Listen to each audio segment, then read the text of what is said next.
In a world that never sleeps, under the cold, blue flicker of a billion screens, we have become the most visible generation in human history. We broadcast our meals, our travels, our smallest victories, and our deepest smiles to a nameless, faceless digital void. We chase the light of the spotlight, believing that to be seen is to exist, and to be admired is to be safe. But as the sun sets and the notifications fall silent, a strange, heavy shadow often settles over the modern soul.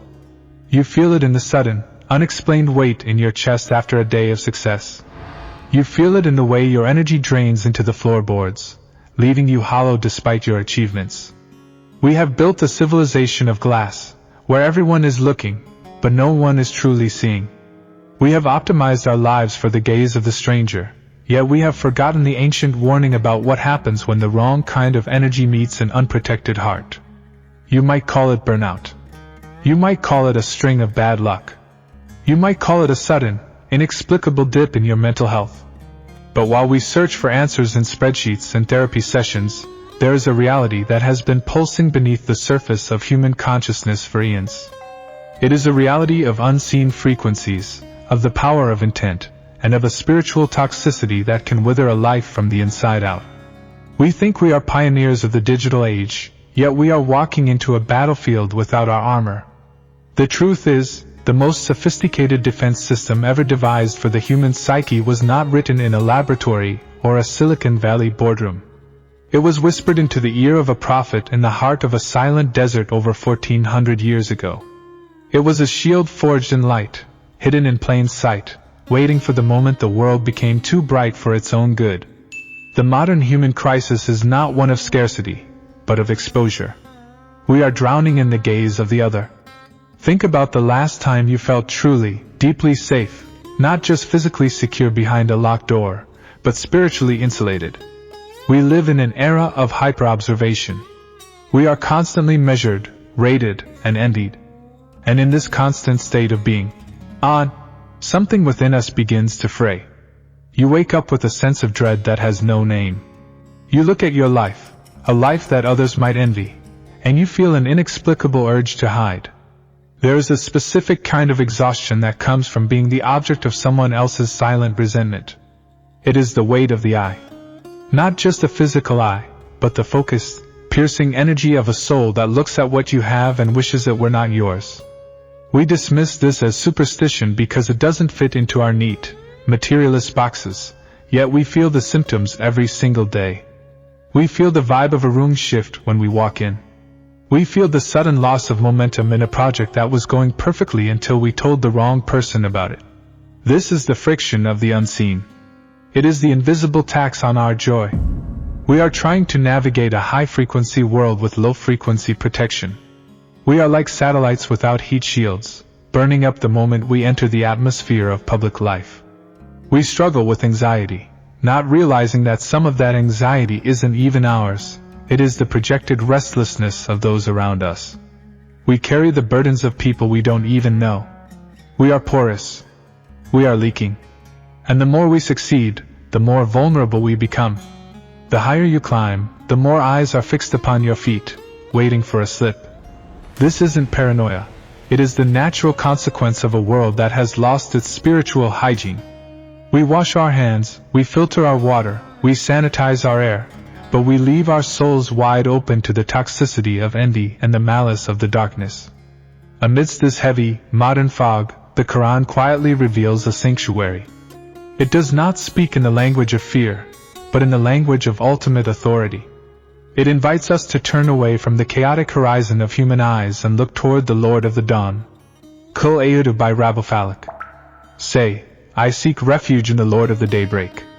Reflect on that word, Falaq. It is the splitting of the darkness. It is that precise, violent, beautiful moment when the first light of dawn tears through the heavy shroud of the night. It is the moment of emergence. When you recite these words, you are not just saying a prayer, you are aligning your soul with the unstoppable force of the morning.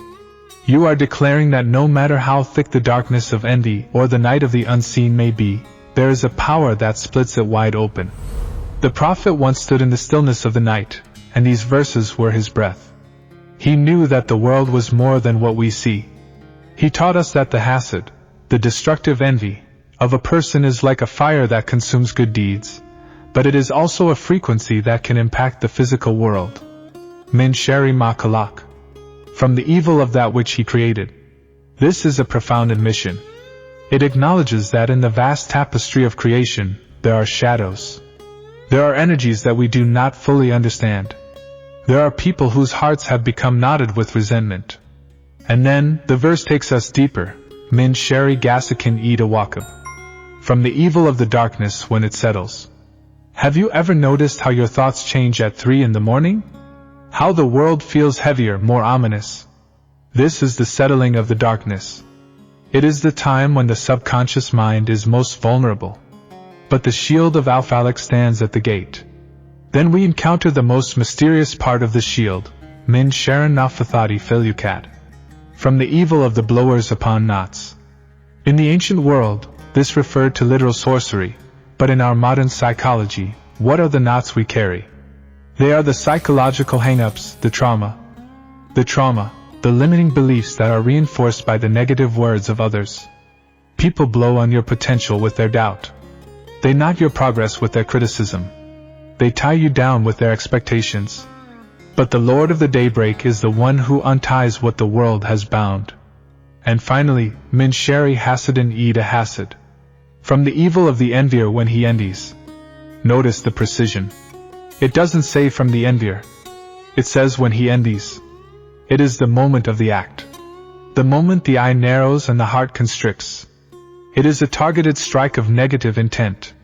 But as you speak these verses, you are building a wall of light. You are recognizing that the power of the Creator is infinitely greater than the projection of the created. You are shifting your focus from the eye of the human to the eye of the divine, which never sleeps and never envies. Consider the story of a man named Omar. Omar was the definition of modern success. He had built a tech company from his garage, his health was peak, and his family was a portrait of happiness. He was a frequent speaker at conferences, always sharing his secrets to success. But slowly, almost imperceptibly, things began to crumble. It started with a persistent insomnia. Then, a series of bizarre legal troubles that made no sense. His relationship with his children became strained for no reason. He felt like he was walking through thick mud every day. He went to doctors, to consultants, to therapists. Everyone said the same thing, you're just stressed. But Omar knew it was something else. It felt like he was being drained. One evening, an old friend, seeing his withered state, told him about the concept of the ayn, the evil eye. Omar, a man of science, laughed it off. But the friend persisted. Just try the protection, he said. Recite the mu'awwidhatayn before you sleep and when you wake. Not as a ritual, but as a repositioning of your soul. Omar began to read Surah Al-Falaq. At first, it was just words. But as he focused on the meaning, seeking refuge in the Lord of the Daybreak, he felt a physical sensation of something unclasping from his shoulders. He realized that for years, he had been living for the validation of others, and in doing so, he had invited their shadows into his home. As he practiced this spiritual hygiene, the bad luck didn't just disappear. His reaction to the world changed. He became less porous. He stopped broadcasting every win. He protected his peace. He realized that his success was a gift to be guarded, not a trophy to be flaunted. His life didn't become a miracle, it became aligned. Then there is Sarah, a woman who struggled with chronic, unexplained anxiety. She felt watched even when she was alone. She was hypersensitive to the moods of others, often leaving social gatherings feeling physically ill. She was what psychologists call an empath, but without any boundaries. She was absorbing the gasak, the darkness of others, without even knowing it. She felt like a house with all its windows open during a storm. When she discovered the power of Surah Al-Falaq, she didn't see it as a magic spell. She saw it as a psychological boundary. Each time she recited I seek refuge, she was consciously closing a window. She was telling her nervous system, you are safe. You are under the protection of the Lord of the Daybreak. The envy of others cannot penetrate this light. Modern science tells us about the mirror neuron system, how we literally feel the emotions of those around us. Sarah was stuck in a loop of mirroring the resentment of a toxic workplace. Surah Al-Falaq became her reset button. It allowed her to decouple her internal state from the external environment. She began to heal, not because the people around her changed, but because her shield was finally active. She returned to her fitra, her natural state of calm. Modern science is only now discovering what the Quran has highlighted for centuries. We are beginning to understand the biology of belief and the physics of intention. In the field of quantum biology, researchers are exploring how human intention can influence the behavior of matter at a microscopic level.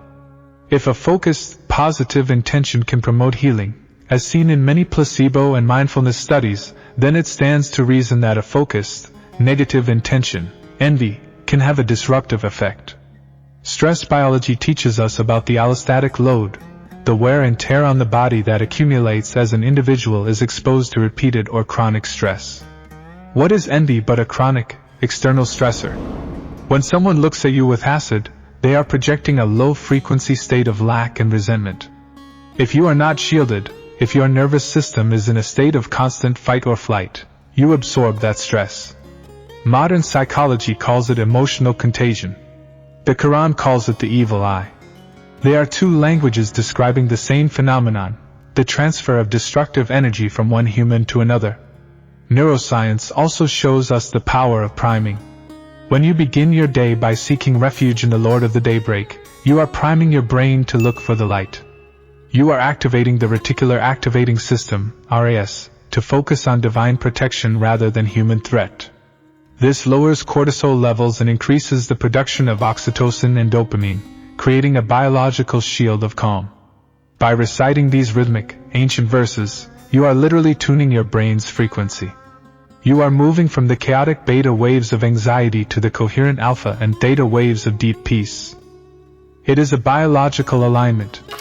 The knots mentioned in the surah can be seen as the neural pathways of habit and trauma. When we seek refuge from the blowers upon knots, we are asking for the strength to break the mental loops that keep us stuck in a state of vulnerability. It is a complete system of psychological and biological defense. This is the integrated divine system. It is the perfect architecture of the human soul. We are designed to be in a state of dhikr, remembrance. This isn't just a religious duty. It is a biological necessity for a high-functioning life. Think of your soul as a sophisticated piece of technology. It has a blueprint. It has an ideal operating temperature. When you live according to the Sunnah, you are following the manufacturer's manual. You are aligning your biology with your spirituality. The Prophet taught us to recite these protections not because God needs to hear them, but because we need to become them.